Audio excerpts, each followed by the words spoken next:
Se você quiser, faça um levantamento para que você perceba como anualmente sempre há um ou dois filmes do cinema independente norte-americano que se destacam bastante para que eles viajem o mais longe que podem viajar dentro da temporada de premiações. E talvez o principal filme independente, não necessariamente por provir de um estudo independente, mas por se assemelhar mais à produção indie estadunidense do início dos anos 2000, sem dúvida é A Verdadeira Dor, filme que foi indicado a 2 Oscars de melhor roteiro original e de melhor ator coadjuvante para Kieran Culkin, que interpretou recentemente o papel de Roman Roy na série Succession.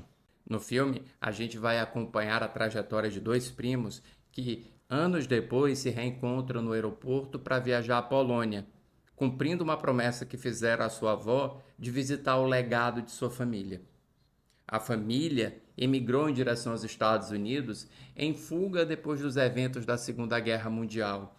E então, essa viagem é uma oportunidade não apenas para que eles se reconectem, já que no passado eles foram muito próximos, mas para que também eles se reconectem com a própria essência sublimada de sua família, marcada nos edifícios históricos, nos monumentos que lembram e que servem de memória da Segunda Guerra Mundial, refletindo que, se não fosse tal evento, talvez eles seriam poloneses e não estadunidenses.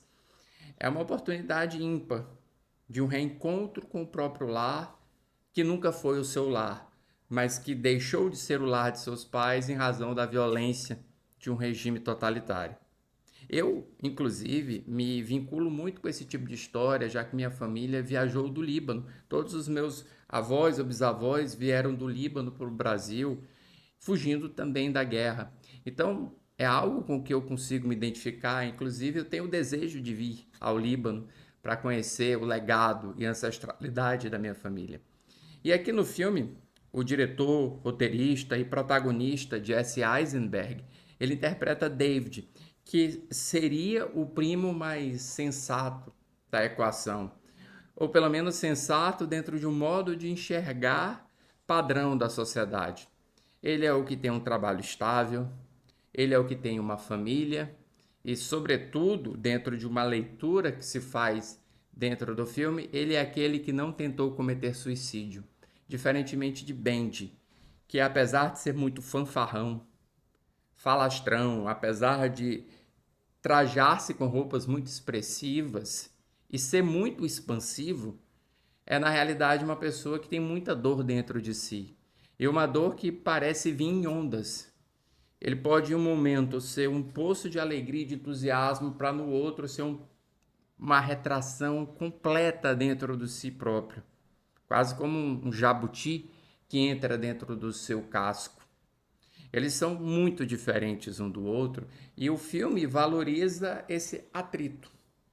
Usando uma direção descompromissada, que não pretende reinventar a roda, que usa um formato muito de verter-se aos atores, então a direção focaliza muito mais os atores e dá-lhes a oportunidade de ter o foco para si do que tentarem criar um grande panorama ou grandes ideias visuais marcantes, como costuma inclusive acontecer no cinema independente. É bem isso mesmo.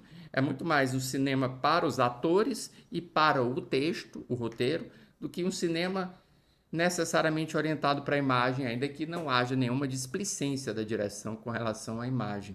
E essa direção singela é também acompanhada de uma espécie de road trip, que vai acompanhando essa excursão de ponto em ponto, agudizando o relacionamento desses dois primos, as relações deles consigo mesmo, e o panorama geral do filme, que nos faz um convite a assistir à memória de duas tragédias sem que nós façamos comparações entre essas duas tragédias.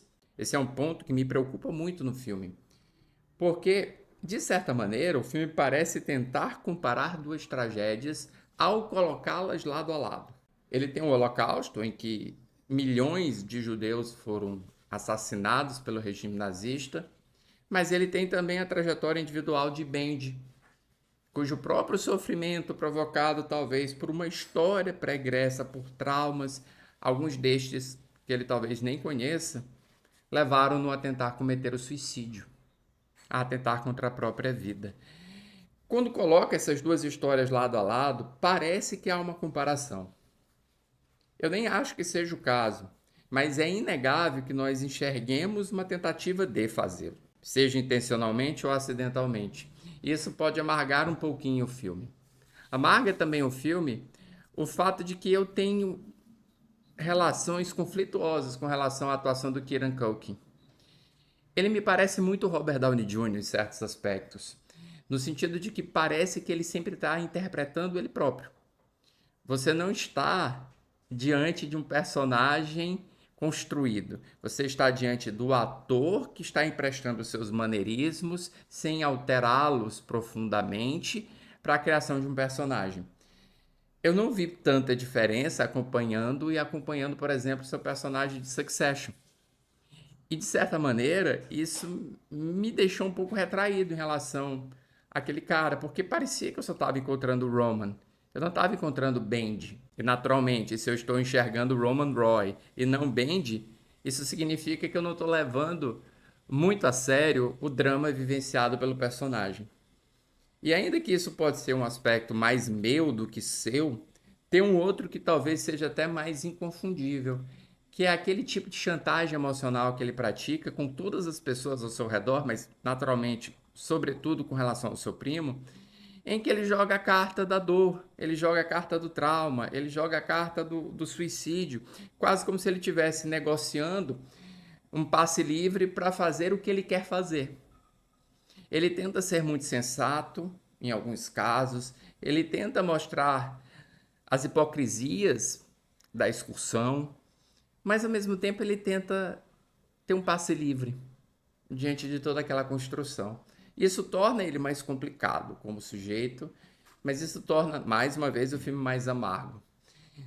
E diferentemente do público de Sundance que aplaudiu o filme, diferentemente do público que está elogiando o filme agora, embora eu goste marginalmente dele, eu não consigo dar mais do que 3 estrelas em 5. E se você estiver sentindo uma dor verdadeira, eu não sou médico, mas eu posso dar dicas de filmes e críticas dos lançamentos da semana se você se inscrever aqui no Cinema com Crítica. E nos comentários eu quero saber o que você achou de A Verdadeira Dor.